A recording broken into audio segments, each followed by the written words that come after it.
Assalamualaikum warahmatullahi wabarakatuh.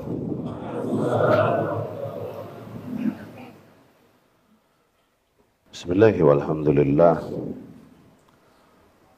Wassalatu wassalamu ala Rasulillah wa ala alihi wa ashabihi wa man walah.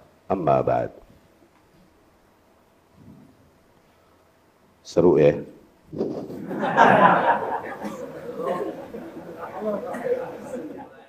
Lu ngapain lu pada kesini lu? Gua nggak umumin apa-apa juga.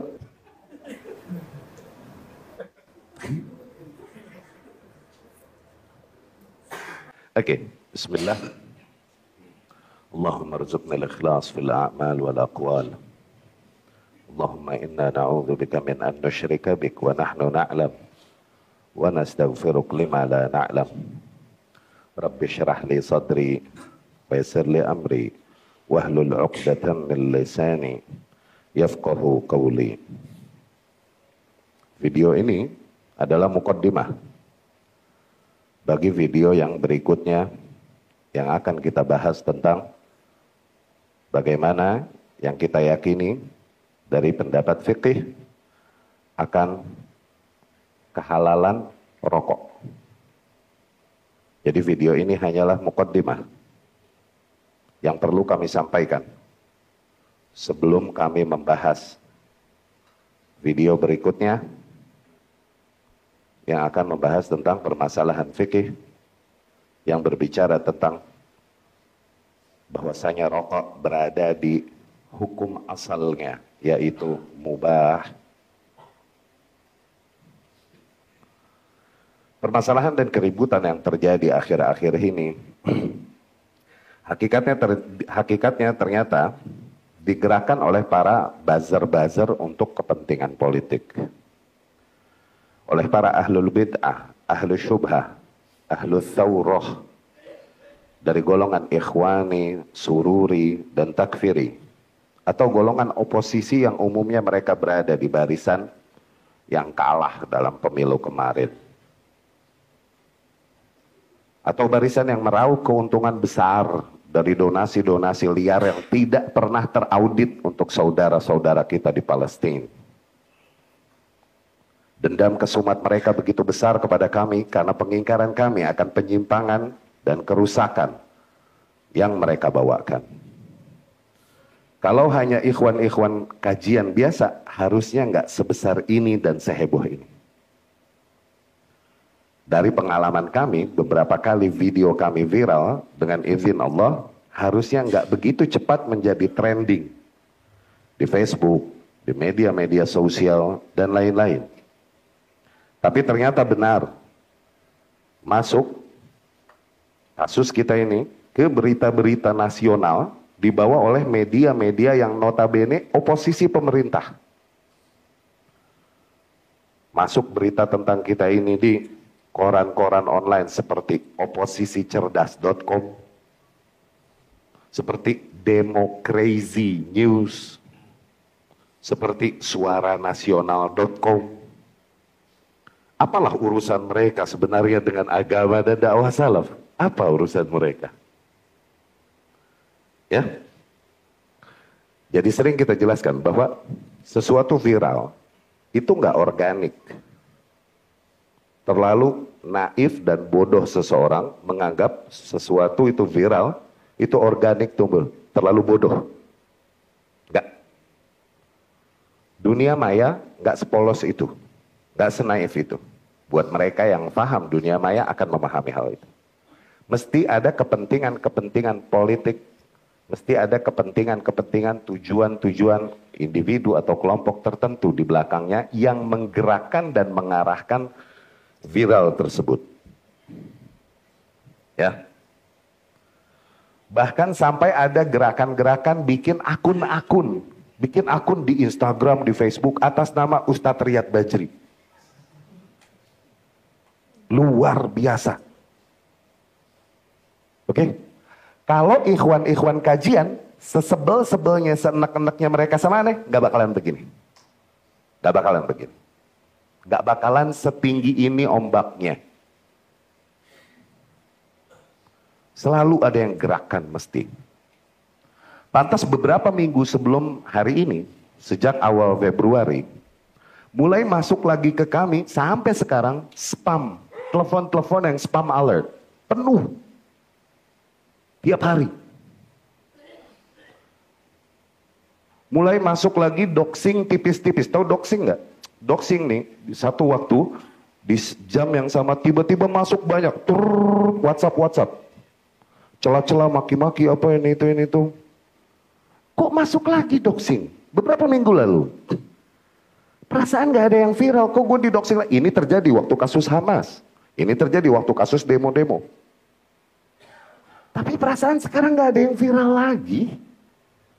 Kok gue kena doxing lagi nih? Kalaupun gak sebesar doxing yang kemarin. Banyak nomor-nomor yang ternyata, ini mesin, ini kerjaan mesin. Dan ini buzzer. Ini mesti ada funding besar di baliknya. Ikhwan ngaji, seia-ianya dia sebelah sama gue nggak mungkin mau modal sejauh itu, nggak mungkin. Seia-ianya dia enak sama gue, nggak mungkin dia segitu. Ini anak ngomong gini ngeri sampai Mama Hana bilang jangan ngaji mah, jangan ngaji di rumah aja. Tadi was-was. Oke? Kok sampai diteror lagi gue? Ada apa? Beberapa minggu kemarin. Oke? Kalaupun doxingnya tipis-tipis, nggak seperti yang waktu kasus Hamas dulu. Tapi telepon sampai sekarang nggak berhenti, spam alert mulu. Dari nomor-nomor asing. Ya? Kemarin kita dalam perjalanan sama sahabat-sahabat terdekat kita,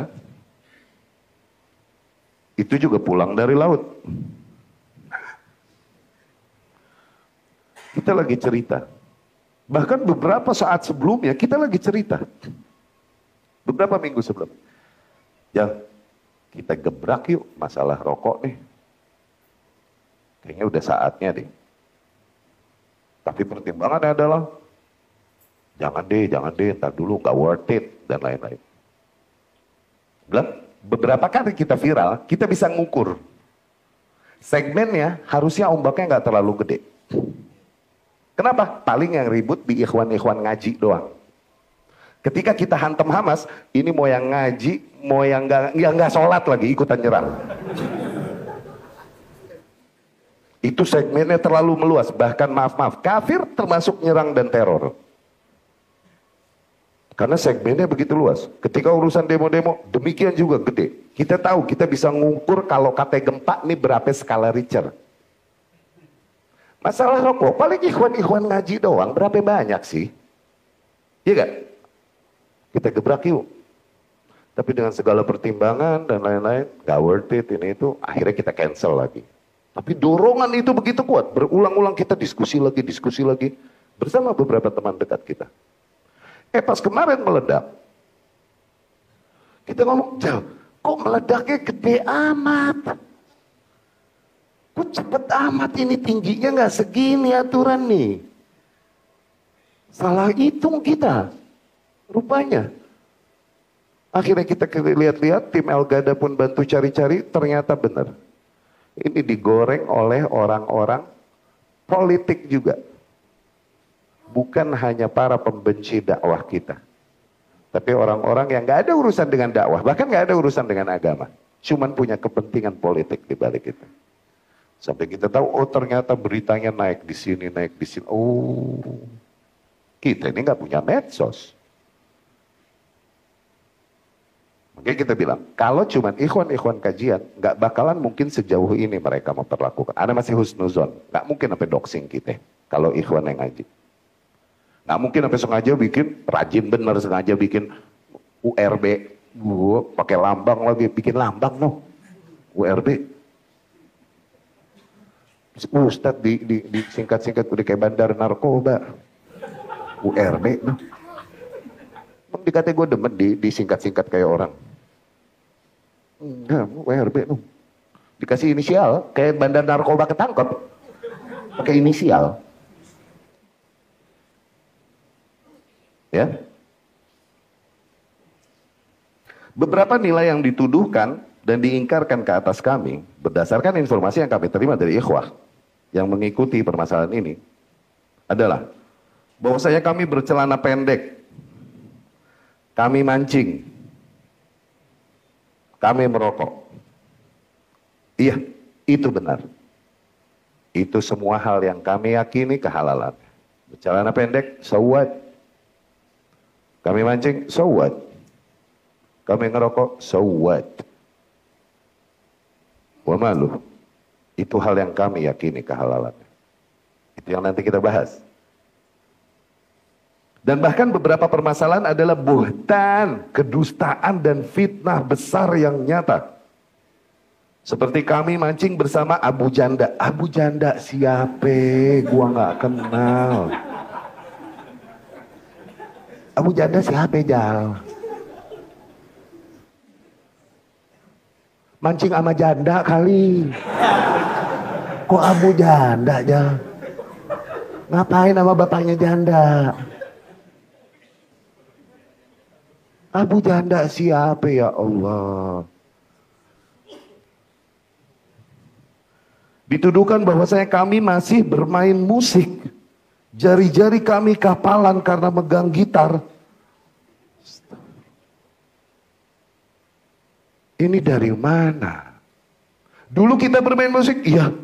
Dulu mendarah daging dari kecil musik. Kita bisa bahasa Inggris dari musik. Gak pernah kita kursus. Pernah kursus bentar, terus tempat kursusnya dibom. Akhirnya berhenti. Iya, musik mendarah daging pada kita. Lidah kita terarahkan dulu untuk bisa bahasa asing. Itu dengan musik. Dulu.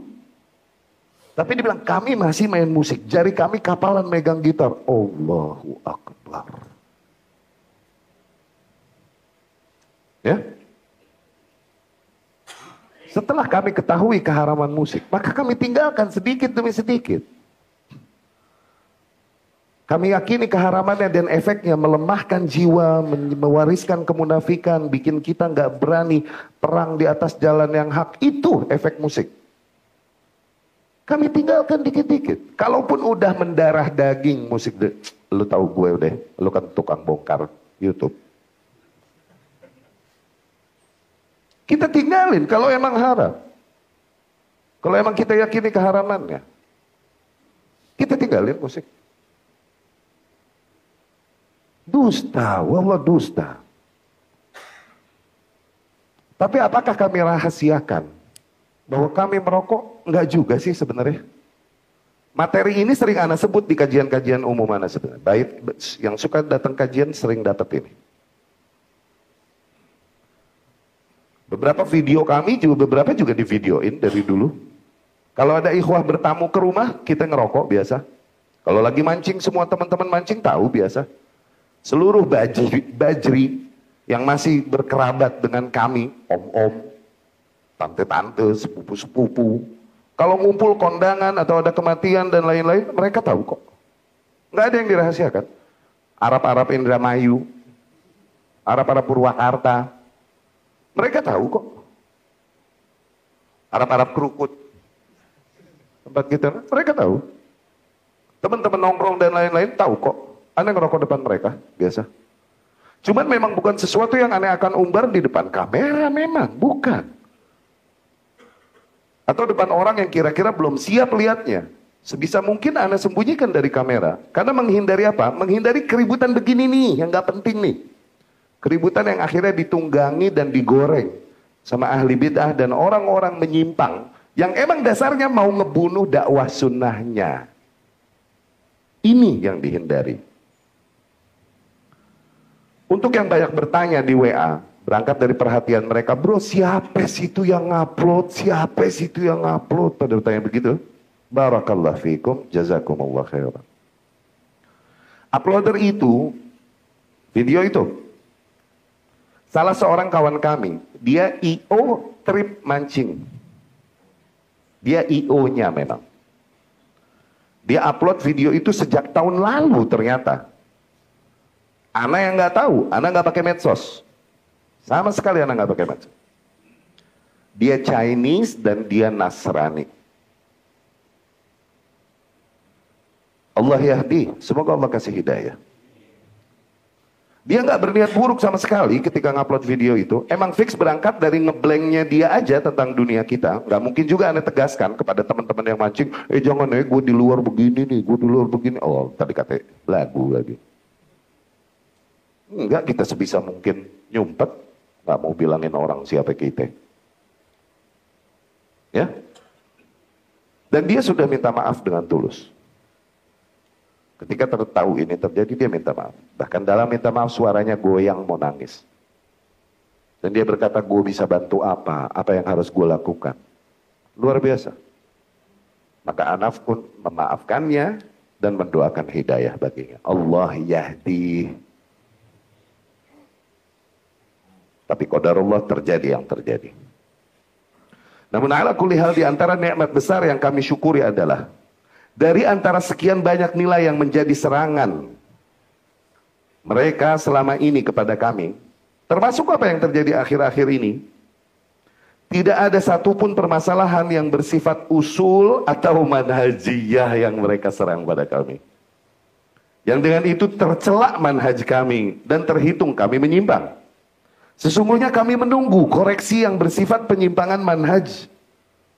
Itu akan menjadi nasihat besar bagi kami apabila memang ada pada kami. Selama ini kami melakukan pengingkaran kepada hamba-hamba Allah, baik individu maupun kelompok-kelompok dan organisasi tertentu. Apa yang kami ingkari adalah permasalahan-permasalahan usul dan manhaj yang memang harus diingkari. Harus ditegaskan. Gak boleh ada perbedaan pendapat di situ sejak zaman salaf. Apabila kita memang mengikuti konsep salaf. Permasalahannya, ini penuntut ilmu gak tahu yang mana yang usul, yang mana yang bukan, yang furu, yang ijtihadiyah. Ini gak tahu, tabu hal ini buat mereka. Akhirnya banyak mereka yang berangkat dari ketidaktahuan, ikut nyerang kita. Tapi tulus dalam niat membela agama, kami yakin masih banyak. Berangkat dari ketidaktahuan dan kebelumfahaman mereka tentang bagaimana mapping agama ini. Pengajian-pengajian yang ada nggak pernah bahas itu. Jauh dari pembahasan-pembahasan konsep beragama demikian. Manhaj beragama yang seharusnya demikian. Karena memang harus diingkari dan diperingatkan manusia dari penyimpangan-penyimpangan yang sifatnya manhaj. Itu bentuk konsep ahlus sunnah, bentuk manhaj ahlus sunnah. Sikap demikian.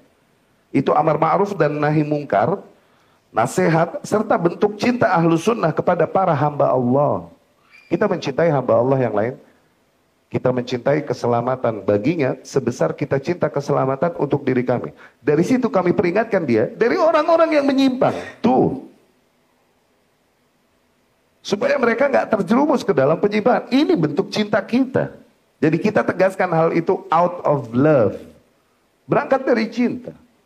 Bukan dari hatred, bukan dari kebencian personal, tidak. Itu perkara usul, perkara manhaj yang kami ingkari dan memang harus kami ingkari ketika ada penyimpangan demikian.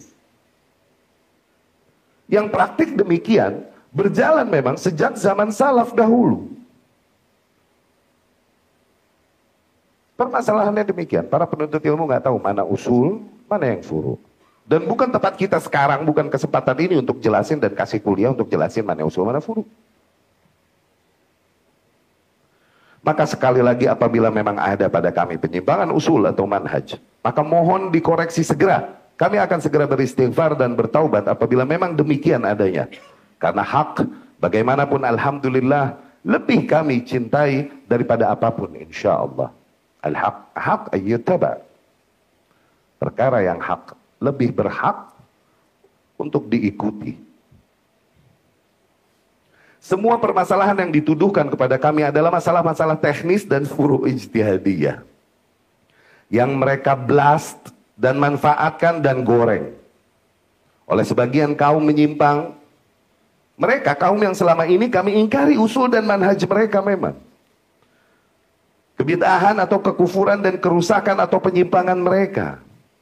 Atau kaum-kaum yang numpang tenar mencari viewers yang tanpa malu ikut berbicara dan berkomentar tanpa ilmu di dunia gaib, dunia maya. Fungsi mereka melakukan hal tersebut, apa tujuan mereka? Untuk meraih keuntungan pribadi, pencitraan diri mereka. Numpang tenar, nebeng tenar. Gak punya prestasi diri, dia naikin. Apapun yang dia bisa naikin supaya ikut naik.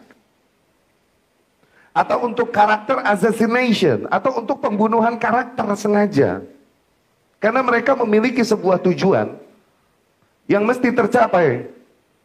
Batu-batu yang menghalangi tujuan tersebut, rintangan-rintangannya, yang memperingatkan manusia dari kerusakan dan tujuan mereka itu harus dibunuh. Dirusak nama baiknya, dibuat manusia takut darinya. Itu tujuan mereka tuh itu. Ya. Mereka harus menghilangkan apa-apa yang menjadi batu bagi program politik dan kepentingan-kepentingan mereka. Sehingga manusia takut dari kami. Atau menjauh dari akidah dan konsep manhaj sunnah yang selama ini kami tegaskan. Dengan seizin Allah subhanahu wa ta'ala. Allahumma kfinahum bima syi'ta. Semoga Allah menjaga kita dari mereka dengan cara apapun yang Allah kehendaki. Dari situ dapat kami simpulkan bahwa tujuan pengingkaran dan celaan dan upaya yang mereka lakukan untuk menyerang kami, hakikatnya bukanlah nasihat dalam beragama.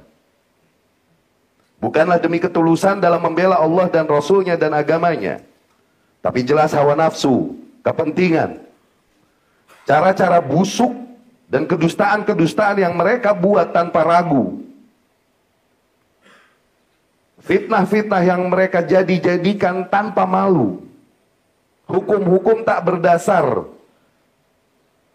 Hukum-hukum yang tak berlandaskan kaidah-kaidah ilmiah yang mereka hukumkan ke atas kami karena permasalahan ini.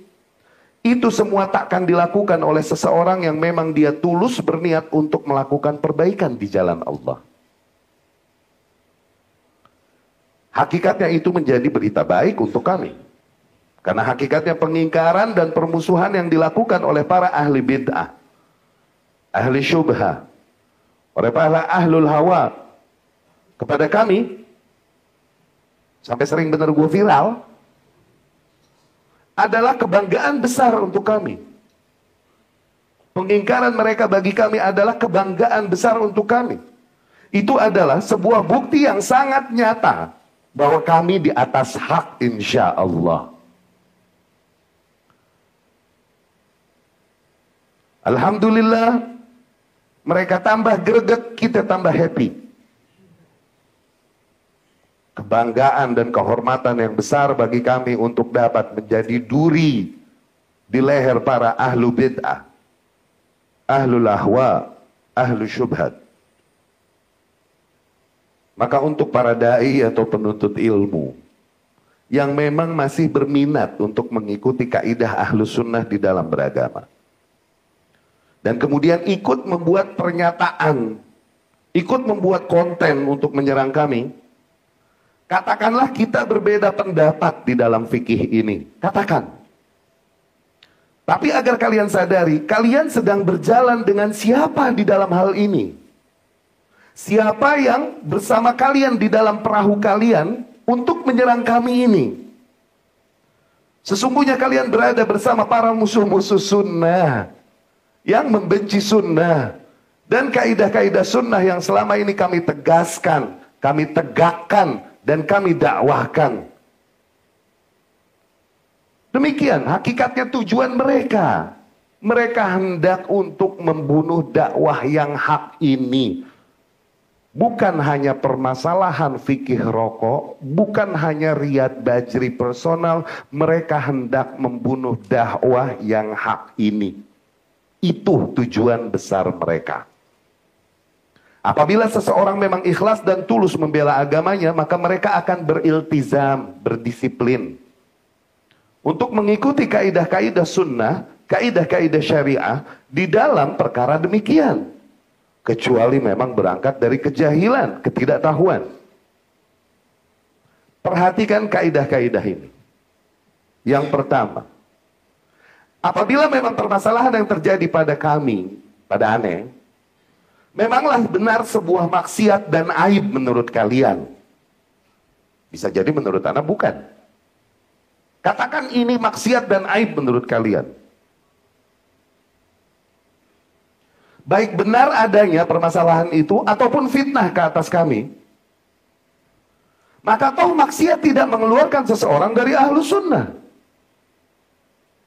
Mau dia membunuh, mau dia berzina, mau dia mabuk, maksiat tidak pernah mengeluarkan seseorang dari ahlus sunnah. Yang mengeluarkan seseorang dari ahlus sunnah adalah penyimpangan-penyimpangan di perkara usul dan manhaj. Itu bukan maksiat. Kita akan temui banyaknya dari para salafus saleh, ternyata mereka mabuk, ada. Yang minum khamr. Di antara para salafus saleh, ada yang berzina, ada. Buktinya ada yang dicambuk, ada yang dirajam. Tapi gak pernah dihukumi akidah mereka.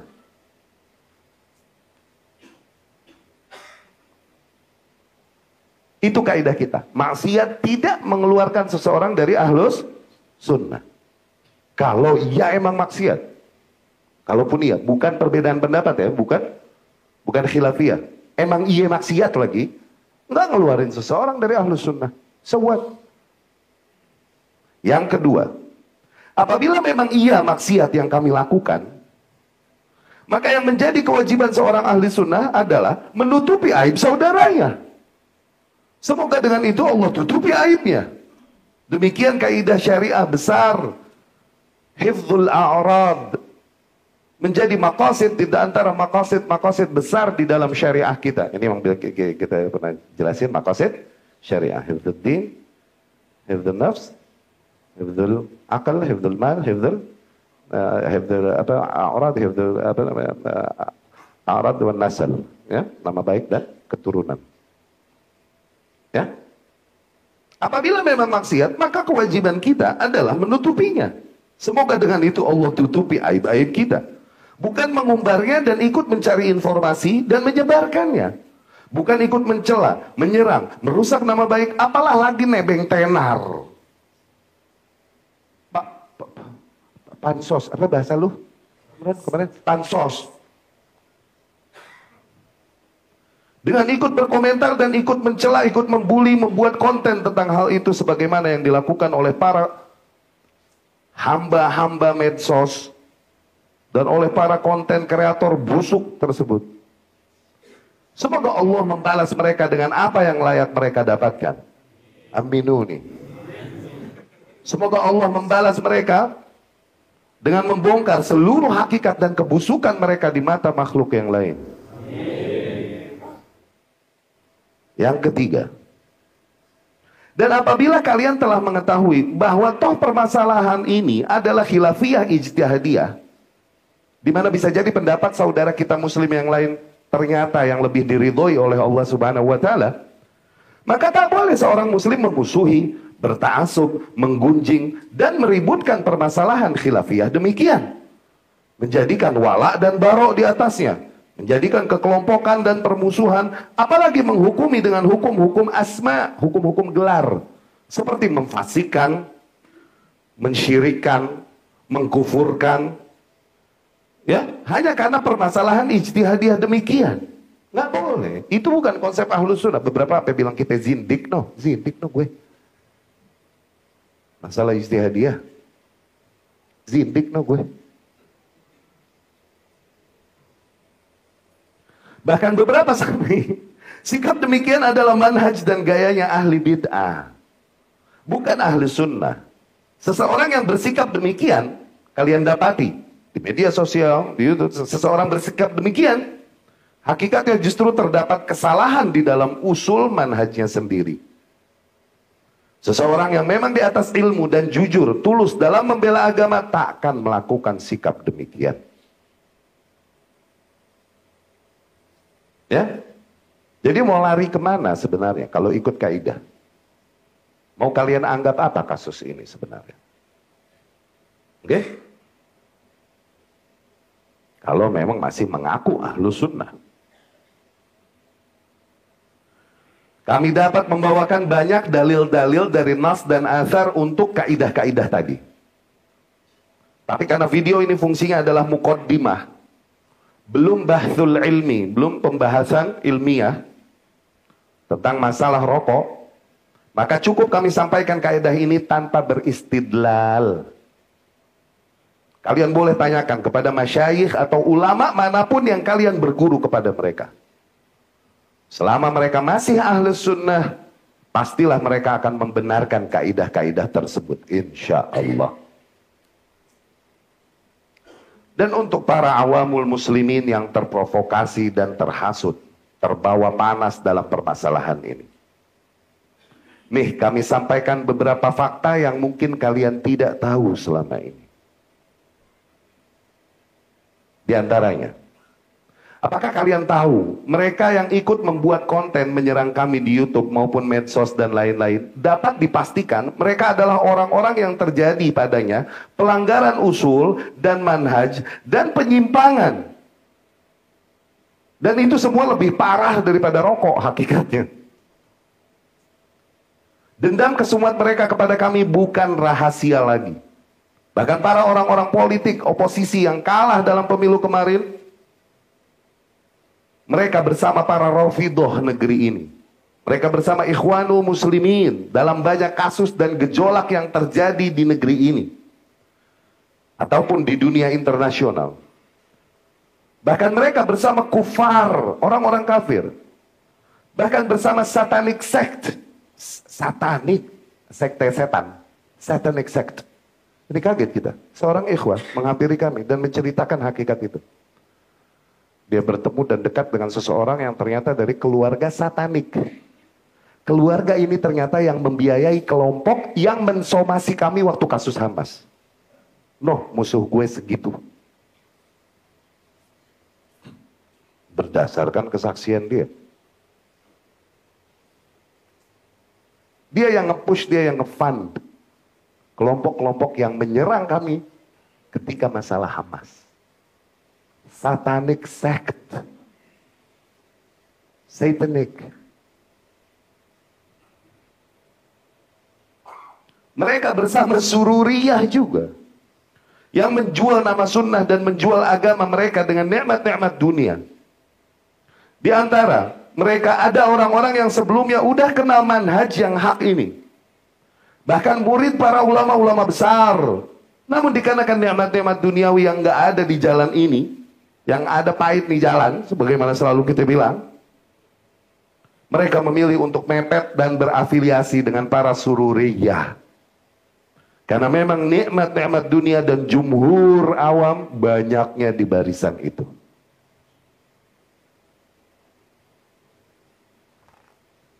Maka sadarlah kalian, bersama siapa kalian berjalan sebenarnya untuk menyerang kami. Katakanlah kita beda pendapat dalam masalah fikih.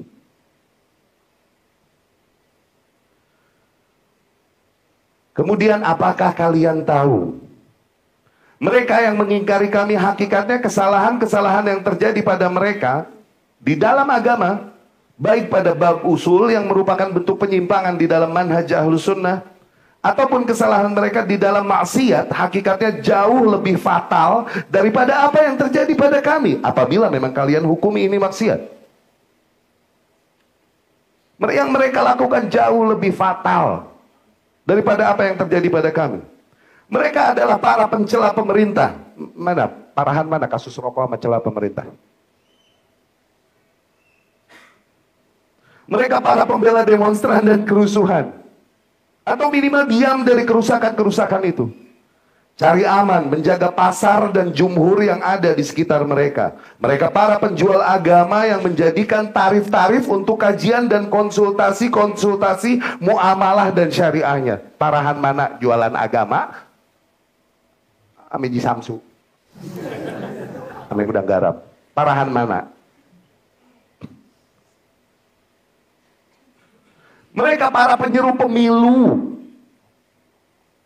Mereka penyeru pemilu yang sakit hati karena kekalahan mereka di pemilu terakhir, bahkan di setiap pemilu. 2014 ikut kalah, 2019 kalah, 2024 kalah, bego, bego.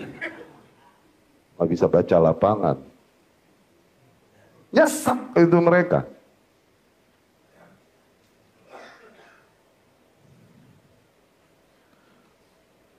Mereka para pembela Rafidhah dan Ikhwanul Muslimin, tampak dari sikap mereka ketika diam, ketika kasus Palestina dan Hamas terjadi. Mereka sembunyikan apa yang telah mereka ketahui dan dengar dari para masyayikh mereka tentang hakikat kejadian Palestina dan Hamas seharusnya. Mereka diam. Atau bahkan malah ikut mengingkari kami yang menyampaikan hakikat sebenarnya. Mereka bersama barisan itu. Parahan mana aman merokok. Bahkan asal kalian tahu, di antara penulis-penulis, dai suka nulis, komentator masalah video pribadi dan kasus aneh kemarin, bahkan dia sebelumnya sering membuat tulisan dan konten juga untuk celah atau sindir kami sejak lama. Nggak ragu bahkan, di dalam tulisannya, dia bongkar aib sebuah keluarga orang lain yang terkena musibah hanya demi menyerang kami. Demi tujuan menyerang kami, dia bongkar aib sekeluarga yang selama ini kita tutupin.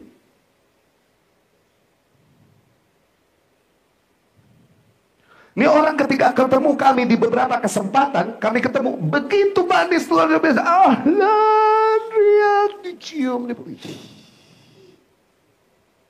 Lu musuhin gue yang benar dong, musuhin. Tapi terus di belakang berbicara dan menulis tentang kami, menyeru, menelepon kawan-kawan kami untuk membenci dan meninggalkan kami.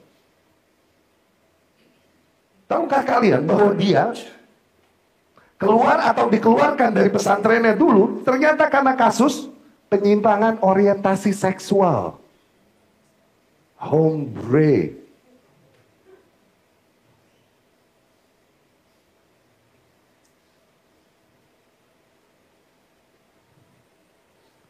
Para saksinya, teman-teman di pesantrennya, itu semua teman kita juga. Mereka semua saksi akan hal tersebut. Sekarang dia jadi ustadz, Masya Allah, yang aktif di dunia medsos. Bikin panggung buat diri dia sendiri. Sikat sana, jilat-jilat sini. Nebeng-nebeng tenar sama ustadz-ustadz artis. Ini sebenarnya bukan kebiasaan kami ngomong gini. Cuman dia udah jauh, begitu jauh nyerang kami sampai ranah-ranah fitnah, dibilang masih bermain musik dan masuk ke masa lalu kan. Main musik masa lalu gak? Gue ngomong masa lalu deh. Ini min bab firman Allah Subhanahu wa taala, fa'tadu 'alaihi bimithli ma'tada 'alaikum. Maka seranglah mereka sebagaimana sebatas mereka menyerang kalian. Bahkan yang kami sampaikan lebih ringan. Kami nggak nyebut nama, kami nggak kasih isyarat. Kami nggak menuliskan nama. Mereka terang-terangan nulis nama atau menyebut nama kami. Lihat. Korban yang mengadu pada pihak pesantren sampai akhirnya terjadi yang terjadi.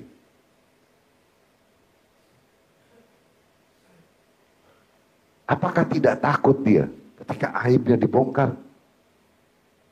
Terus berbicara tentang orang lain yang bukan pada hak, bukan pada perkara usul.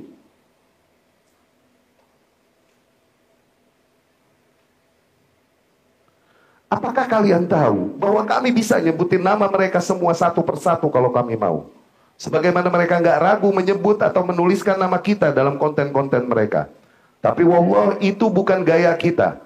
Ngebongkar masalah pribadi dan lain-lain yang gak ada kaitannya dengan agama. Sebagaimana yang mereka lakukan terhadap kami. Sebenarnya ana malu untuk bongkar informasi-informasi begini, wallah. Bukan kebiasaan ana serang personal seseorang. Bongkar-bongkar urusan pribadi dan masa lalu orang. Tapi karena serangan mereka udah bukan hanya kasus fikih ilmiah doang, serangan mereka udah lebih masuk kepada personal, masa lalu, bahkan fitnah-fitnah murni. Seperti masih main musik dan lain-lain. Dan kalaupun ada yang seolah-olah membahasnya secara ilmiah, tapi terasa sangat kental cemoohan dan ajakan kebenciannya untuk kami. Bahkan parahnya ada yang menghukumi sampai zindik. Maka anak masuk sedikit ke ranah ini juga. Dari bab fa'tadu 'alaihi bimithli ma'tada 'alaikum.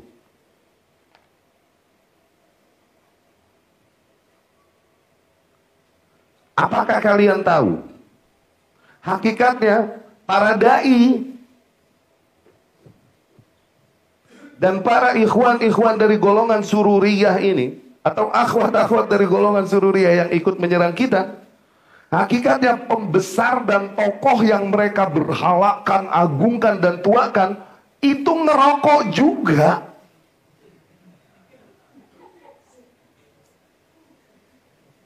Itu bukan rahasia lagi buat orang-orang pendahulu yang dekat dengannya. Itu merokok juga. Kalian tahu nggak apa yang kalian ingkari sebenarnya? Apa yang kalian cemooh dari Anda?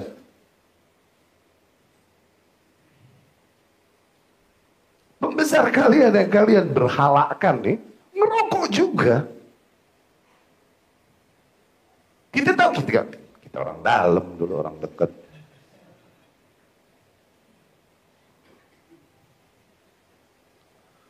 Apakah kalian tahu? Bahkan dulu ada sebuah grup.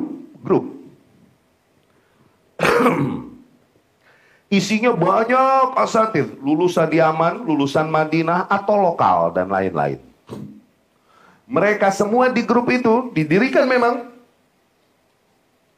untuk semuanya nih di dalam grup itu vapean, vape.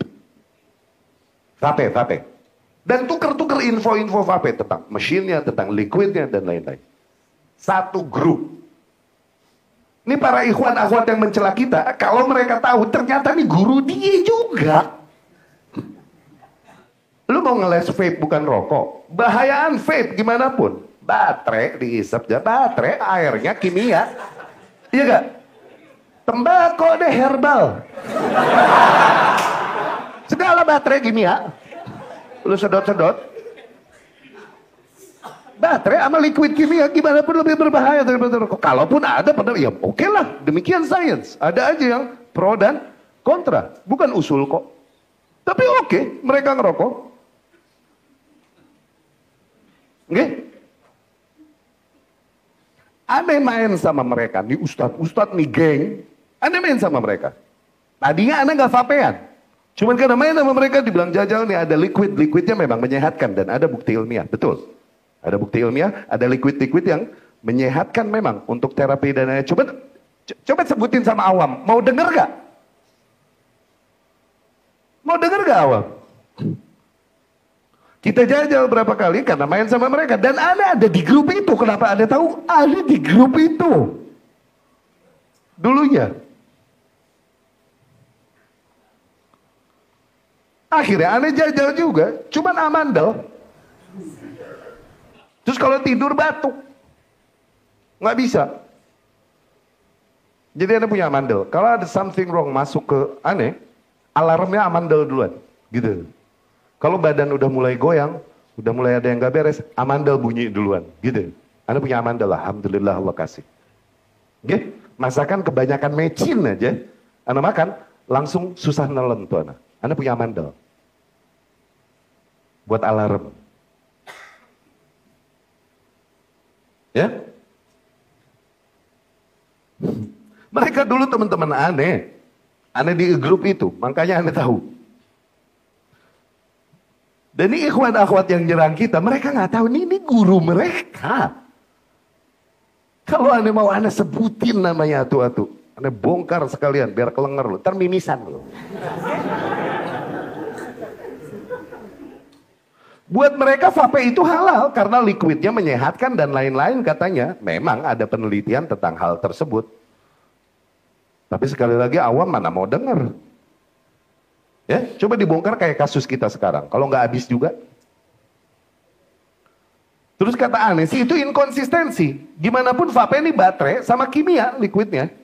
Lebih bahaya dari tembakau pastinya. Terus nanti kalau suatu saat ada produk rokok yang menyehatkan, berani halalin nggak lo? Nggak berani, inconsistent. Standar ganda. Nggak masuk buat aneh sih. Tapi ya udah itu pendapat mereka dalam perkara ijtihadiyah ini, maka Anda hormati mereka sahabat-sahabat kami. Anda bisa sebutkan nama mereka satu persatu kalau Anda mau. Tapi itu bukan gaya Anda. Anda gak cari pembelaan makhluk juga, ngapain amat? Dan toh mereka itu teman-teman lama yang akhirnya mereka memilih untuk mepet ke barisan sururiyah yang terang-terangan memusuhi kita. No. Karena fulus dan jumhur memang di barisan sana. Maka ana jauhi dan tinggalkan mereka untuk jaga agama ana. Sebelum ana ikut larut bersama mereka, mepet ke sono. Selalu itu gaya ana. Ketika mulai ngaco, di luar kuasa, cabut diri. Oke? Karena kita sadari kelemahan kita. Lucunya, salah seorang dari ustadz itu kemarin, dia bikin konten di podcast busuk yang jual nama agama, ikut ngomong dan nyerang kita. Tuh, asal kalian tahu busuknya para pemain di situ. Ikut ngomong dan nyerang kita. Ana akan gambarkan sedikit untuk kalian busuknya mental orang-orang sosmed, konten kreator, hamba-hamba algoritma, dai-dai yang nebeng tenar ini. Apakah kalian tahu? Ada satu podcast yang dulu Ana arahkan sejak pendiriannya. Karena mereka memang para sahabat dekat. Tapi kesimpulan akhirnya memang ahli tauhid nggak bisa bareng sama hamba medsos dan hamba Melbourne. Kita ahli tauhid, apa-apa fokusnya di tauhid, di ikhlas, ngehindarin ria, ngehindarin sum'ah, ngehindarin pencitraan, tuh, pagar manhaj disiplin dan lain-lain, itu kita. Mereka fokusnya justru perhatian makhluk, views makhluk. Nah, susah, nggak bisa nyambung memang. Emang nggak bisa nyambung, udah usulnya udah beda. Pagar manhaj kalau misalnya bertentangan dengan keuntungan dan lain-lain, ya diterabas deh. Tuh, kesimpulannya ujungnya itu. Ya. Busuknya gocekan mereka luar biasa. Mereka adalah para sahabat kami. Ya. Kita sudah penuhi hak-hak mereka untuk dinasehati, dihusnudzonin, dan dikasih uzur bertahun-tahun. Host podcaster ini dari Jakarta ujung datang ke Rahmi Hatta sini, duduknya di depan. 2 kali kedatangan Ane ingat. Masya Allah. Pulangnya ke rumah mamah Ane, duduk majelis makan nasi uduk. Nongkrong ngobrol bercanda sama abang Ane. Dia lakukan semua hal itu sebagai upaya supaya Ana lunak dan mulai mau masuk jadi pemateri di podcastnya. Tadinya Ana nggak mau. Cuman karena ngelihat demikian, mau terima nasihat, mau diarahkan perkara manhaj, diarahkan dan lain-lain. Akhirnya oke, kita masuk ke podcastnya. Sekali, 2 kali. Setelah Ana masuk, pertama kali, udah sejak itu nggak pernah datang kajian lagi. Tuh.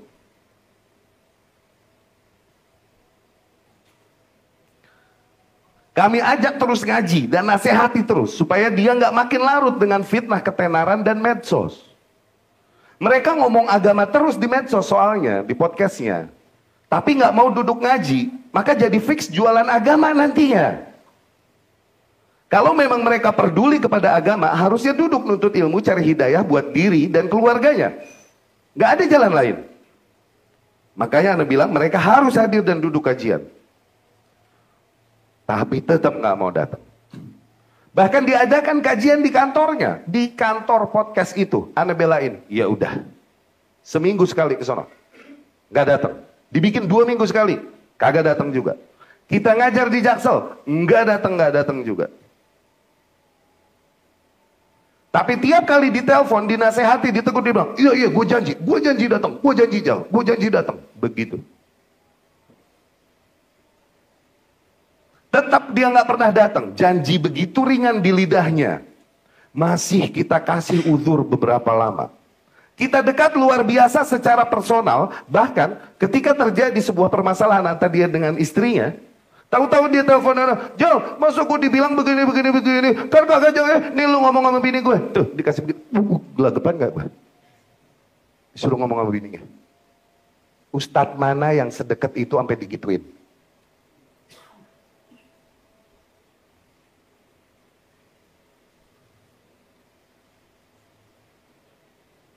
Sedekat itu. Kami penuhi haknya. Untuk dihusnudzonin, diuzurin, dinasehatin. Bertahun-tahun. Sekarang setelah kami jauhi, akhirnya kami lihat nggak mungkin terjadi perubahan. Anak kembali kepada sikap anak. Kalau masih sama dia, gue yang larut nanti sama arus dia. Itu anak. Anak jauhi, dan anak blok. Sudah. Tapi nggak pernah kita bikin pernyataan-pernyataan atau tulisan-tulisan umum untuk mengingkarinya atau podcastnya. Jangan.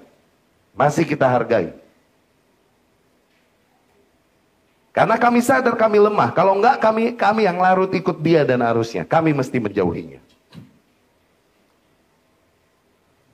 Tapi setelah kami jauhi, terlihat dia makin liar. Dia undang dai-dai ahli bid'ah, yang fix ahli bid'ah, dan dia tahu itu ahli bid'ah ketika dulu dia bersama kita. Dia duduk dengan dai-dai ahli bid'ah di acara-acara mereka dari golongan jamaah tabligh dan lain-lain, nggak ragu untuk gabung ke acara-acara. Bahkan lebih jauh lagi, ikut hadir kampanye pemilu. Bukan cuma nyoblos. Nyoblosnya doang oke, khilafiyah dari ulama. Tapi kampanye beda. Beda, kepepet makan babi sama doyan babi beda. Doyan babi ngaku kepepet, beda.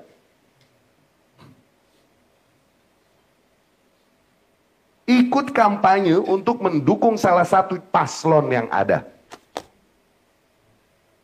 Ternyata kalah. Mampus.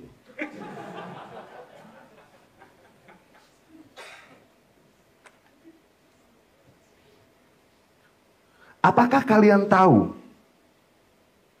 Dia tukang gocek ustadz-ustadz. Dia ngakak happy kalau udah bisa ngegocek dan manfaatin ustadz-ustadz untuk kepentingan pencitraan dan besarkan program podcastnya. Sifat nifak kental luar biasa padanya. Sekarang mereka bersama itu ustadz yang dulu yang aneh bawa, yang aneh yang bawa kepada mereka. Tuh ustadz yang vapean itu dulu tuh. Aneh yang bawa dan kenalkan kepada mereka. Dia dan gengnya, aneh yang bawa kepada mereka. Ustadz itu, yang kemarin ikut, bikin podcast nyerang kita. Nih Ustadz dulu, ketika aneh bilang, aduh aneh gak bisa, vapean batuk kalau tidur terus amandel. Nih Ustadz yang bilang, oh itu ente pertama doang. Aneh juga gitu dulu pertamanya. Tuh Ustadz, kemarin dia bikin podcast ikut nyerang kita. Di-prank gak gue? Dia yang nasehatin aneh. Enggak, itu pertama doang. Lama-lama ente enggak. Oke. Bahkan berdasarkan kesaksian teman-temannya, dia yang ngajarin sama teman-temannya. Apabila ini sesuatu yang layak untuk dikonsumsi, maka kita konsumsinya dengan bismillah. Dia yang bilang. Benar, itu kaidah benar gak? Benar, sesuatu yang layak dikonsumsi. Cuma asal lu tahu tuh dia begitu. Sekarang dia bikin, Allah, pada cuci tangan bareng, bikin pernyataan di medsos-medsosnya, dan lain-lain, nyerang kita bareng sama ahli bid'ah, ahlu thawrah, ahlu syubhat, yang lagi pada nyerang kita. Allahu Akbar. Tuh, asal lu tahu. Jiwa khianat dan pengecut mereka nyambung satu sama lain rupanya. Sekarang mereka terus masih berjalan bersama. Bahkan bikin konten ngenyek-ngenyek, cemooh, ikut bicarakan dan serang ana di kasus ini. Mereka bilang bahwa kami nggak belajar kepada ulama, nggak duduk bersama ulama. Jurusnya itu doang dari dulu. Orang yang jurusnya begitu berarti nggak punya kekuatan hujah akhirnya. Dia cuma banggain sebelah situ aja. Bawain dalil, bawain kaidah. Jangan bilang ente murid siapa, ente guru siapa, ente duduk di mana lu. Dalil lu apa? Kaidah lu apa?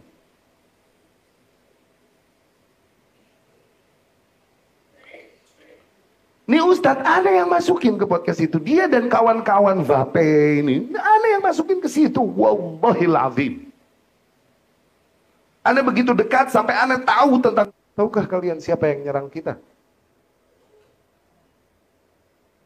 Dan kalau mereka memang masih di atas manhaj ahlus sunnah, harusnya nih, kaidah adabnya nih. Kalau mereka memang masih berada di atas manhaj ahlus sunnah, manhaj yang sama dengan kami, katakanlah kita beda pendapat masalah fikih ini. Tapi apakah mungkin mereka sengaja membuat konten, mengolok, ikut membuli demikian, di saat seperti ini, yang mereka tahu bahwa para ahli bid'ah dan orang-orang yang menyimpang sedang menyerang serempak kepada kami. Katakan kita beda pendapat di fikih.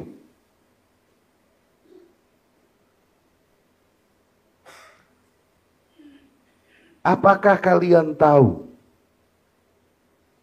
Padahal nih lucunya, di kantor podcast itu dulu kita diskusi masalah rokok. Dulu.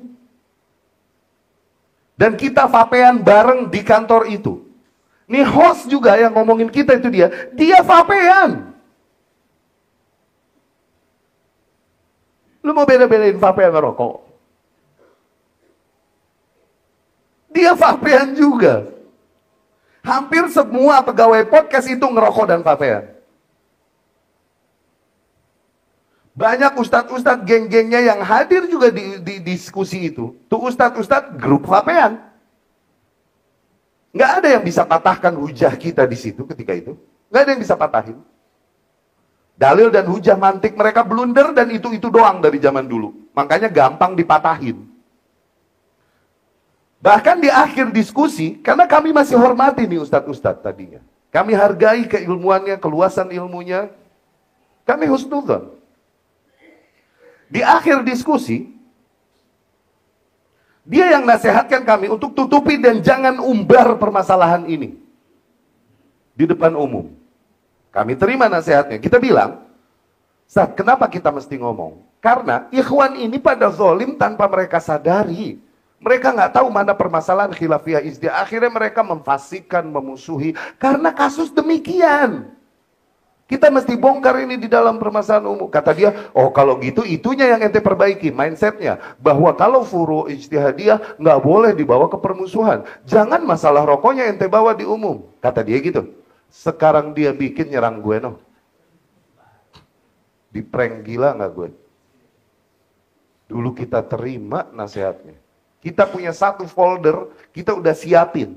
Isinya hujah-hujah untuk menegaskan hukum asal rokok tetap di asal dan tidak berubah ke haram. Cuma karena nasihatnya dan lain-lain, oh iya ya gak worth it ya. Digebrak permasalahan sepele demikian nanti jadi ribut. Kita hapus folder kita. Karena nasihatnya. Dia ngomong di podcast kemarin nyerang gue. Astagfirullah. Itu culasnya. Kalian tahu. Mentalnya tuh. Kayak begitu. Tahu gitu. Gue gebrak pakai video dari dulu. Sebelum nih video yang terakhir. Jadi viral.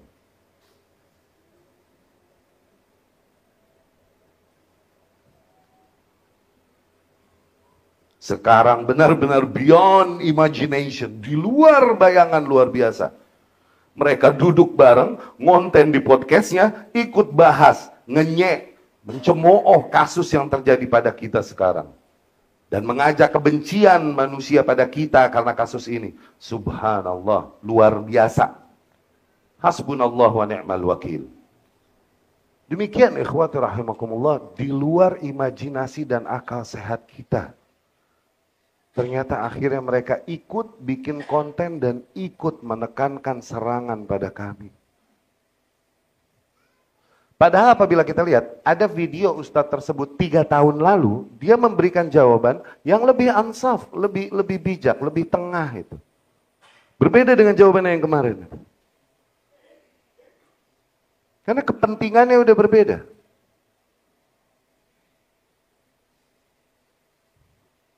Ya.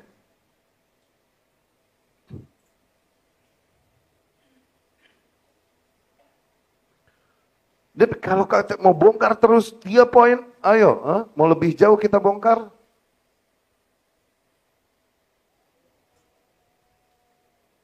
Bukan itu tujuan kami. Tapi memberikan gambaran. Siapa sebenarnya mereka yang menyerang kita? Apakah mereka di atas konsep adil? Apakah mereka di atas konsep sunnah yang seharusnya? Bagaimana mental mereka dan moral mereka hakikatnya? Apakah kalian tahu? Dan suatu hari ada konten kreator, YouTuber, bukan penuntut ilmu, itu sukang silat aja. Mampir ke sini. Ketika kita lagi ribut masalah Hamas. Dia mampir ke sini nih konten kreator. Anda tahu nanti pembicaraan dan lain-lain akan masuk kontennya ini. Dan kita ngadepin orang medsos udah tahu, yang mereka kejar pasti bukan manhaj, bukan hak, tapi kepentingan. Dan konsep yang mereka rumuskan sendiri sesuai dengan kepentingan. Bukan penuntut ilmu, dia datang bersama istrinya dan anaknya, Masya Allah, dari Bekasi ke sini. Mau bertemu Ustadz Riyad. Ngubunginnya Pepep. Anda hindari, kenapa? Ini dimanfaatkan nanti buat kepentingan dia yang lagi demen-demennya debat sana, debat sini, debat sama orang HTI, debat sama mana, debat sama. Tadi ngomong dia nyari hujah buat senjata debat dia nanti. Ini orang bukan lagi nyari kebenaran, nyari bekal perang. Tapi kita doakan hidayah dan kita hindari sebisa mungkin, dan kebetulan memang kita mau jalan mancing. Kita tinggal, dia bikin konten kemarin, ketika kita rame, dia bikin konten ikut berbicara tanpa ilmu dan menyerang kita. Gak paham mana kaidah beragama, mana usul, mana furu', mana manhajiyah, mana ijtihadiyah. Ikut dia menggunjing dan menyerang. Bahkan dia bela-bela Zakir Naik yang kita ingkari karena penyimpangannya di bab usul dan akidahnya. Kemudian dia jadi memusuhi kita karena kita mengingkari Zakir. Lihat, dia kapan musuhin, kapan berteman, tergantung yang lagi tenar siapa. Nggak punya manhaj, nggak punya konsep, nggak punya ilmu. Dia gunjing pemerintah, menteri agama salaman sama cewek, dia bikin konten. Nggak punya ilmu.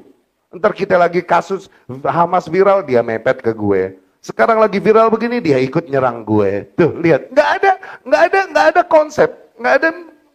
Konsepnya apa yang dia rumusin aja sama kepentingan dia sendiri. Betingkah, akhirnya kemarin dikeplakin, ditoyorin sama datang sana sini diskusi, ngajak debat Bahlul. Akhirnya dikeplakin, ditoyorin sama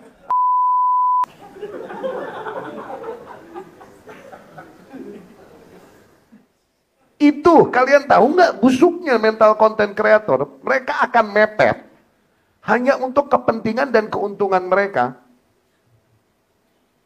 Sebisa mungkin ketika merugikan, mereka langsung cuci tangan kayak orang podcast tadi itu. Langsung cuci tangan, bikin pernyataan sebisa mungkin cuci tangan dari kita. Ya bagus, memang kita berlepas diri. Sejak kita jauhi mereka, kita minta turunin video-video kita.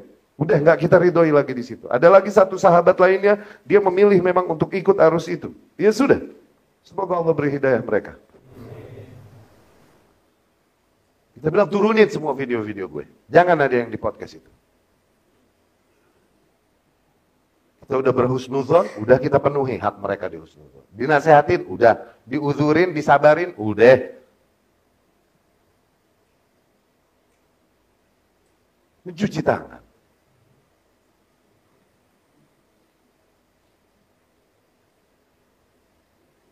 Tuh, asal kalian tahu busuknya mental dan moral konten kreator dan dai-dai yang demen mepet dan menunggangi dan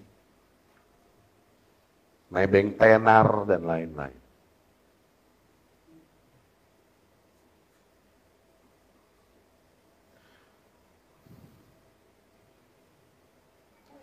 Masih banyak lagi penyimpangan dan kerusakan pada mereka yang menyerang kami. Apabila kami ingin sebutkan satu persatu.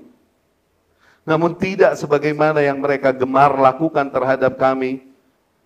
Membongkar ranah pribadi. memusuhi, memfitnah, menyerukan kebencian tanpa ilmu bukanlah kebiasaan kami. Apakah kalian tahu bahwa permasalahan rokok hakikatnya toh permasalahan ijtihadiyah? Siapapun akan mengatakan demikian. Tanya syekh-syekh ulama-ulama ahlus sunnah, selama ahlus sunnah ya, ahlus sunnah manapun. Nggak akan ada yang mengatakan rokok perkara ijma, apalah lagi usul manhaj. Nggak bakal ada. Kami meyakini dan berkesimpulan tentang kehalalannya sejak zaman dulu. Kira-kira umur kami 33, 34. Cuman karena hormat, nggak enak sama ulama dan para guru kami yang condong kepada keharamannya, maka kami memilih diam dulu. Jadi kita dihadapkan bahwa musik haram, rokok haram. Dan ini adalah dua hal yang mendarah daging pada kita. Kita dapati keharaman musik. Ya, memang. Kita tinggalkan. Tapi keharaman rokok kayak fales, nggak masuk nih. Tapi umur kita 32, 33, begitu, 34. Masa sih logik sesederhana ini para ulama masyayikh tersebut nggak dapat? Udahlah diam dulu. Dinasehati sama kawan-kawan dekat. Masya Allah, semoga Allah memberi. Ya udah haram, ya udah haram. Anda nggak ingkari, Anda nggak ingkari. Anda nggak sampaikan bahwa Anda meyakini kehalalan. Enggak, kenapa? Siapa tahu Anda yang belum tahu. Ada hujah dan pendapat yang bisa patahkan pendapat Anda. Maka Anda pilih diam. Iya terima kasih, iya syukron, iya syukron. Enggak ada ingkari. Ntar deh coba lihat. Mau ngomong masalah ini jangan. Siapa sih kita 32, 33 tahun dulu. Nggak punya ilmu dibanding para masyayikh dan ulama yang udah menyimpulkan keharaman kita kali yang sempit ilmunya nih. Ntar deh tunggu dulu. Sambil cari-cari lagi siapa tahu ada dan sambil lihat jiwa semakin matang di usia 40 tahun. Lihat nanti. Tuh. Kita cari terus. Nggak ada. Nggak ada yang bisa mematahkan hujah ini. Yang nanti kita akan bahas di video berikutnya. Nggak ada. Sampai kita usia 40. Udah 40 mau ngomong, masih ragu. Dan nasihat masih, yat nggak usah, yat nggak usah, yat nggak usah. Masih begitu. Dari kawan-kawan dekat kami. Terus 40, 41, padahal musik udah jelas, kita tinggalin udah. Nggak lagi kita bermain musik. 42, sekarang umur gua 42, terjadilah yang terjadi. Hah? Dulu banyak pertimbangan yang anak nggak mau ngomong. Apalagi sekarang sebenarnya. Karena pertimbangannya bukan hanya anak pribadi. Sekarang udah sivitas yayasan. Orang-orang yang kita cintai dan hormati. Sivitas ala slen. Orang tua murid dan murid-murid ala slen nanti bingung. Belum lagi jamaah-jamaah pengajian. Nggak worth it kalau kita gebrak permasalahan yang hakikatnya khilafiyah sepele ini, tapi bikin goyang. Sebenarnya nggak worth it. Jangan. Pertimbangannya panjang, maka kita nggak pernah ngomong di depan umum. Nggak pernah kita bikin khusus video untuk hal tersebut. Berbantah-bantahan masalah itu. Nggak pernah. Pertimbangannya banyak. Pertimbangannya karena mura'at halal mukhatabin. Menjaga kondisi orang yang kita ajak bicara. Siap nggak dengar ya? Pertimbangannya karena laisa kullu ma yu'lam yuqal. Enggak mesti setiap hal yang diketahui disampaikan. Tuh, pertimbangannya itu. Bukan kitmanul ilm, bukan menyembunyikan ilmu. Tapi mukhatabat nas ala qadar uqulihim, ala qadar istidadihim. Tapi berbicara pada manusia sesuai dengan kadar akal dan kesiapan mereka. Tuh pertimbangannya itu. Bukan menyembunyikan ilmu. Makanya kita memilih untuk jangan deh. Jangan deh. Lebih tenang juga mungkin jiwa kita setelah 40-an, lebih tenang coba kita lihat. Jangan, kalau sekarang masih terlalu greget, umur 33, 34 waktu itu. Jangan karena emosi dan semangat muda aja. Lihat nanti umur tuaan, 40, usia matang, 41, masih mau ngomong nggak ternyata. Ya? Tapi sekarang qadarullah terjadi. Dan kebongkar demikian di luar kuasa kami. Ya?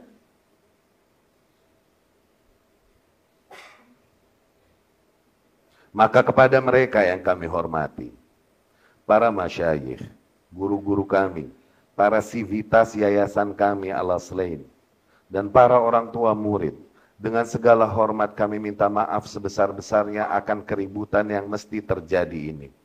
Walhasil sekarang kami mesti lakukan apa yang seharusnya dari dulu telah kami lakukan.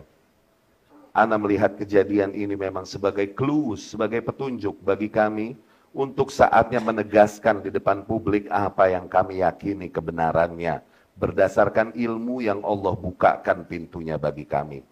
Dan agar kami tidak lagi menahan-nahan diri untuk itu. Apakah kalian tahu? Hakikatnya tujuan mereka melakukan semua serangan dan tekanan ini yang terjadi adalah agar ana berhenti dan jera untuk mengingkari dan memperingatkan manusia dari penyimpangan-penyimpangan dan kerusakan-kerusakan yang telah mereka buat. Dan ini memang resiko jalan yang kami tempuh.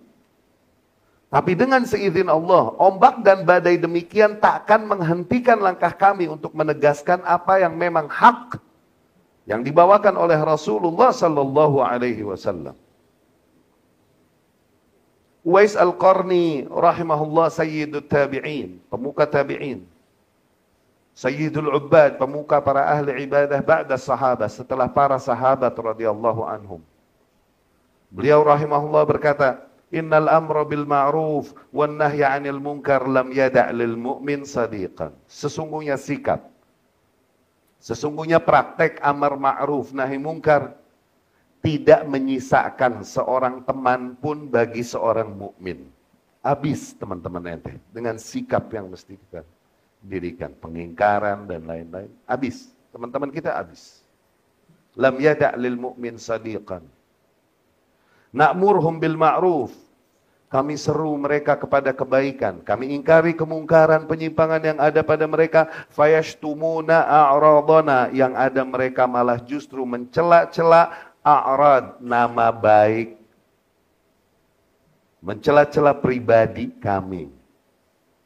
Wa yajiduna ala dzalika a'wanan minal fasiqin. Dan mereka menemukan para penolong, para pembantu mereka untuk mencela dan merusak nama baik dan aib, membongkar aib atau memfitnah kami. Mereka menemukan tim dari golongan orang-orang fasik. Hatta wallah laqad ramauni bil azaim, sehingga demi Allah mereka telah menduduhku dengan fitnah-fitnah besar luar biasa bahkan. Wa aimullah la ada an aquma fihim bihaqqi, tapi demi Allah aku akan terus mendirikan kepada mereka, ke atas mereka dengan hak mereka, yakni untuk terus disampaikan pada mereka amar ma'ruf nahi mungkar apapun yang terjadi. Ikhwati rahimakumullah. Sikap kami sekarang sudah bukan sikap tentang permasalahan fikih rokok saja. Permasalahan yang kita hadapi sekarang bukan itu. Ya. Sikap kami sekarang nih bukan lagi dalam membela diri atau ngotot di dalam pendapat fikih tentang rokok doang. Udah bukan itu sekarang. Oke? Tapi udah merupakan sikap akidah yang harus kami lakukan dalam melawan serangan-serangan musuh yang memang hakikatnya tujuan mereka untuk mematikan dan menjauhkan para umat dari dakwah sunnah, dakwah hak. Bukan masalah rokok yang mereka tuju. Bukan juga individu ana. Tapi mereka hendak menjauhkan manusia dari apa yang ana sampaikan, dari hak yang ana sampaikan. Itu. Beberapa sahabat kami tercinta menasehati kami. Ya gak usah diemin, nanti adem. Ya gak usah, gak worth it bahas permasalahan demikian doang. Udah bukan di situ lo levelnya ini itu. Masya Allah, jazahumullah khairan. Tapi kami jawab. Dulu kita sering baca, kita suka baca sirah. Sirah para ulama dan para imam. Terutama imam-imam yang merdeka benar-benar. merdeka dari ta'assub, mereka merdeka dari taklid. Kita suka. Imam Syaukani rahimahullah, Ibnu Taimiyah rahimahullah, kita suka itu. Ada beberapa pertanyaan yang baru-baru saja terjawab. Kenapa mereka seringkali akhirnya terkena fitnah? Al-Laits bin Sa'ad terkena fitnah-fitnah besar di dalam kehidupan mereka hanya karena pendapat fikih yang toh ijtihadiyah. Bahkan di antara mereka sampai dipenjara. Cuman gara-gara bertahan di atas perkara fikih yang dengan itu mereka menyelisihi ijma'. Mereka ngotot di sebuah pendapat fikih furu' tapi menyelisihi ijma'. Sampai akhirnya ketimpa dan kena fitnah tuh. Dan dipenjara kayak Ibnu Taimiyah rahimahullah dulu. Kok ngotot amat? Ini kan masalah fikih doang segala. Ngalah deh, iya kan? Karena ada skala prioritas.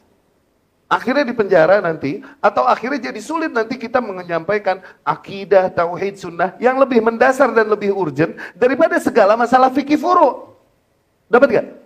Tapi kok di para imam, para ulama ini ngotot dan bertahan sampai terjadi pada mereka apa yang terjadi dari fitnah dan lain-lain. Ternyata itu yang kami tangkap. Oh, kenapa mereka mempertahankan demikian? Karena yang terjadi satu, memang itu yang mereka yakini kebenarannya memang. Satu.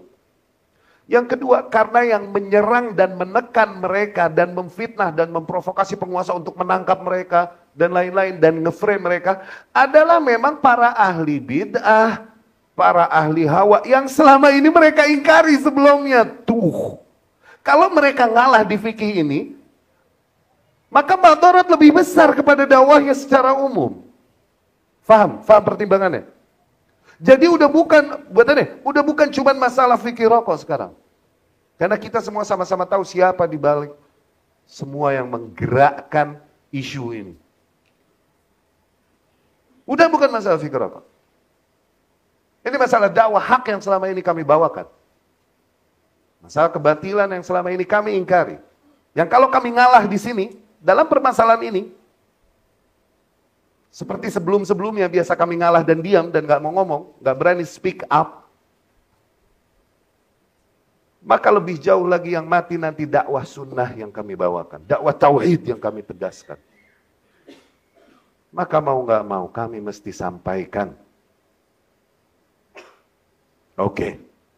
Kepada kalian yang meributkan masalah ini dan menyerang kami. Kalian mau ana bicara terang-terangan tentang masalah rokok ini? Itu yang kalian tunggu kan? Video berikutnya akan ana buatkan bahsul ilmi tentang kehalalan rokok. Ntar gue bikin malu logik lo yang haram-haramin selama ini. So be it. Apabila di antara kalian ada yang mau jawab atau counter nanti, tolong ana mohon, bring it on. Bawa hujah-hujah kalian. Tapi videoin, angkat di YouTube. Jangan ngoceh di medsos doang dari zaman dulu kayak banci. Medsos nggak lama hilang. Masukin ke YouTube. Biar dikenang. Biar di masa yang akan datang generasi-generasi penerus setelah kita. Ketika sains makin berkembang. Ketika rahasia-rahasia sains dan medis makin terbongkar.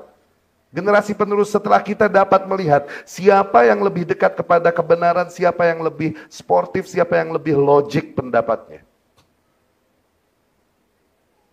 Ya. Jangan bacot doang di medsos. Kayak kemarin masalah Hamas, pada nyerang di medsos, teror-teror dan lain-lain. Gue tantangin mubahalah, tungguin. Satu gak ada se-Indonesia Raya nyerang gue. Tantangin mubahalah, tungguin sini. Kasih waktu, kasih jam, kasih tempat. Atau gitu dari antara ratusan juta penduduk Indonesia yang menyerang. Atau gitu ada yang datang. Kagak, jangan. Ya, bacot doang lo pada. Yang ada ngoceh doang di medsos. Gak ada yang berani satu pun datang. Malah yang ada bikin konten ngeles-ngeles doang no kayak Naruto. Bilang, lihat Bajri kewolak-walik, playing victim. Petau lu, sampah. Lu kesini aja kalau berani mubahalah sama gua. Atau no, takfiri Bekasi yang gak habis-habis nyerang kita no. Mengoceh doang di medsos. Kesian nih orang gak punya panggung, Akhirnya bikin panggung di medsos. Nggak punya gebrakan di dunia nyata. Dia bikin panggung di dunia maya. Kenapa? Saking syahwatnya pengen manggung.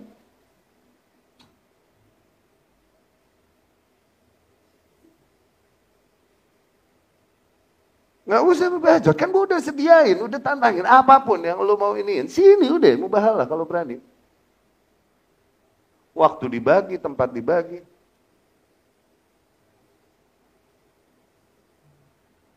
Maka pakai nyalinya, bikin video yang benar. Ini masalah khilafiyah, masalah rokok. Oke? Ada kita mubahalahan masalah khilafiyah. Nggak boleh. Cuman kalau kau yakin, nanti mau counter video kita, pakai video. Jangan nulis di Facebook. Kami akan hormati pendapat kalian. Apabila memang ilmiah. Kami hormati perbedaan pendapat di antara kita. Kalau memang ilmiah. Tunggu videonya segera. Kalian tahu dengan izin Allah, ana selalu di backup dengan bukti-bukti dan literasi-literasi ilmiah yang bahkan lebih dari cukup insya Allah buat tanggung jawab anak kelak di hadapan Allah Subhanahu wa Ta'ala. Kalian sudah sangat tahu selama ini dari banyak kasus viral dan viral yang terjadi, kalian tahu, ana nggak pernah mundur ngadepin tekanan dan serangan dan teror sebesar apapun sejauh ini. Bifadlillah, alhamdulillah. Mak abah gue nggak ngajarin gue buat jadi pengecut. Bifadlillah, kalian tunggu video berikutnya. Allahumma aqsim lana min khasyatik ma tahul bainana wa baina ma'asik.